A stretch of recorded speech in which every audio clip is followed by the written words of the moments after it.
ಮಾಡಿದಿರೋ ಬಜೆಟಲ್ಲಿ ಆದಷ್ಟು ಬೇಗ ಮಾಡಿ. ನಮ್ಮ ಸರ್ಕಾರದ ನಮ್ಮ ಹಿಂದಿನ ಸರ್ಕಾರನೂ ಇತ್ತು, ಆಗಲೂ ಕೂಡ ಅದಕ್ಕಿಂತ ಮುಂಚೆ ಬಂದ ಸರ್ಕಾರ ಇದನ್ನು ಸ್ವಲ್ಪ ಪ್ರಯತ್ನ ಮಾಡೋಕ್ಕೆ ಹೋಗಿತ್ತು, ಅಂದರೆ ವಿಭಜನೆ ಮಾಡಬೇಕು ಅಂತ. ಆಗ 80 ಸೀಟ್ ಬಂದುಬಿಟ್ಟಿತ್ತು ಸರ್ ಕಾಂಗ್ರೆಸ್. ನೀವು ಬೇರೆ ಮುಂದೆ ಮುಖ್ಯಮಂತ್ರಿ ಆಗಬೇಕು ಅಂದ್ಕೊಂಡಿದ್ರೆ ಯಾಕೆ ಸರ್ ನಿಮಗೆ, ನೀವು ಮುಖ್ಯಮಂತ್ರಿ ಆಗಿರಂತೆ ಬಿಡಿ. ಇದನ್ನು ವಿಶ್ವನಾಥ್ ಹೇಳ್ದಂಗೆ ಇನ್ನು ಇದೆಲ್ಲ ಕಂಪ್ಲೀಟ್ ಡಿವೈಡ್ ಆಗಿ ಇಡೀ ಕರ್ನಾಟಕ ಮತ್ತು MP ಗಳು ಎಲ್ಲ ಡಿವೈಡ್ ಆಗಿ ಬಂದಮೇಲೆ ಒಂದೇ ಸರಿ ಅವಾಗ ಮಾಡಬೇಕಾ ಅನ್ನೋದನ್ನೆಲ್ಲ ಸ್ವಲ್ಪ ಆಲೋಚನೆ ಮಾಡಿ. ನಿಮ್ಮ ಒಳ್ಳೆಯದಕ್ಕೆ ಸರ್ ನಾವೆಲ್ಲ ಹೇಳೋ ಅಂಥದ್ದು. ಯಾಕೆಂದರೆ ಬೆಂಗಳೂರು ನಮ್ಮೆಲ್ಲರದ್ದು ನೀವು ಹೇಳ್ತಾ ಇರ್ತೀರ ಎಲ್ಲ ನಾವು ಹೊರಗಡೆಯಿಂದ ಬಂದಿದ್ದೀವಿ ಅಂದರೆ ನೀವು ನಮ್ಮವರೇ ಅಂತಲೇ ನಾವು ತಿಳ್ಕೊಂಡ್ರೆ ಸರ್. ನಾನು ಬೆಂಗಳೂರು ಜಿಲ್ಲೆಯವನು.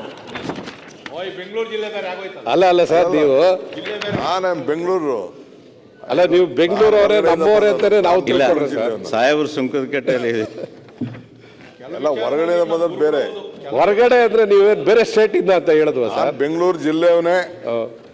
ಸಂತೋಷ ಸರ್, ಜಿಲ್ಲೆಯವನೇ ನಾನು. ನಿಮ್ ಬೆಂಗಳೂರು ಮೇಲೆ ಪ್ರೀತಿ ಇದೆ ಅಂತ ತುಂಬಾ ಚೆನ್ನಾಗಿ ಗೊತ್ತಿದೆ ಸರ್ ನಮಗೆ. ಒಟ್ಟು ಬೆಂಗಳೂರು ಜಿಲ್ಲೆಯಲ್ಲೇ ಸರ್. ಅದು ಬಿಟ್ಟು ರಾಮನಗರ ಅಂತ ಆಗಿದೆ ಅಷ್ಟೇ, ಹೆಸರು ರಾಮನಗರ ಆಗಿದೆ. ಇದು ಬೆಂಗಳೂರು ಜಿಲ್ಲೆ ಇನ್ಕ್ಲೂಡಿಂಗ್ ಸಿಟಿ ಒಳಗಡೆ ಇರೋದು ಬೆಂಗಳೂರು ಜಿಲ್ಲೆ. ಆಮೇಲೆ ಮೆಟ್ರೋದು ಹೌದೌದು, ಇಟ್ ಈಸ್ ಬೆಂಗಳೂರು ಅಲ್ಲಿ. ಅದನ್ನ ಬೆಂಗಳೂರು ಸಿಟಿ ಅಂತ ಮಾಡಿದ್ರಿ, ಅದನ್ನ ರೂರಲ್ ಅಂತ ಆಯ್ತು, ಅರ್ಬನ್ ಡಿಸ್ಟಿಕ್ ಅಂತ ಆಯ್ತು, ಬೆಂಗಳೂರು ರೂರಲ್ ಅಂತ ಆಯ್ತು, ರಾಮನಗರ ಆಯ್ತು ಸರ್.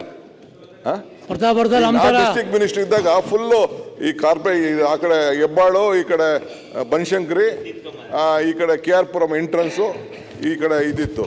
ಬಿಟ್ರೆ ಮಿಕ್ಕಿದೆಲ್ಲ ಇನ್ಕ್ಲೂಡಿಂಗ್ ಪಿಣ್ಯ ಎಲ್ಲ ನನಗೆ ಇತ್ತು. ನಮ್ಮವರೇ ಬಿಡಿ ಸರ್. ಎಲ್ಲ ನಮ್ದು ಸುಮಾರು 15 ಲಕ್ಷ ಏರಿಯಾ ಎಲ್ಲ ಕಂಪ್ಲೀಟ್ ಇತ್ತು. ಮುನ್ನತ್ತು ಏರಿಯಾ ಎಲ್ಲ ನಮ್ಮ ಇದಕ್ಕೆ ಇತ್ತು. ಉತ್ರಳ್ಳಿಗೆ ಇತ್ತಲ್ಲ ಸರ್, ಉತ್ರಳ್ಳಿನೂ ಇತ್ತು ಸರ್. ನೀವು ನಮ್ಮವರೇ, ನೀವು ಕುಂಭಮೇಳಕ್ಕೆ ಹೋಗಿದ್ದೀರಾ, ಪೂಜೆ ಮಾಡಿದ್ದೀರಾ, ಹಿಂದುತ್ವ ಮಾಡಿದ್ದೀರಾ, ನೀವು ನಮ್ಮವರೇ ಅಂತ ಅನ್ಕೊಂಡಿದ್ದೀವಿ ನಾವು ಸರ್. ಆಮೇಲೆ ಡಬಲ್ ಡೆಕ್ಕರ್ ಫ್ಲೈಓವರ್ ಬಗ್ಗೆ ಹಿಂದೆನೂ ಕೂಡ